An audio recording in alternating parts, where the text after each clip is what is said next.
Today I'll be teaching you guys how you guys can enable translation on Safari. So it's pretty simple. So I'm going to a website which doesn't allows me to watch it in English. So I can show you how I translated that website so you guys can understand how you guys can do it on any other websites.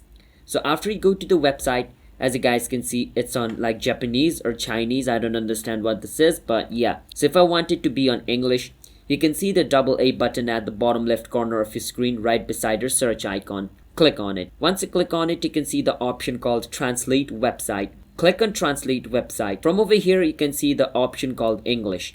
Now, if you don't see your language that you want to transfer it into, you can click on Preferred Languages and choose a language from the list of language over here. But since I want to convert it into English, I don't need to do anything. I will just click on English and wait for some time, and the website will completely be translated into the language of my choice. That is basically how you guys can enable translation in Safari. It's that simple. So if you guys found our video helpful, hit the subscribe to our channel How to Guide for future videos like this.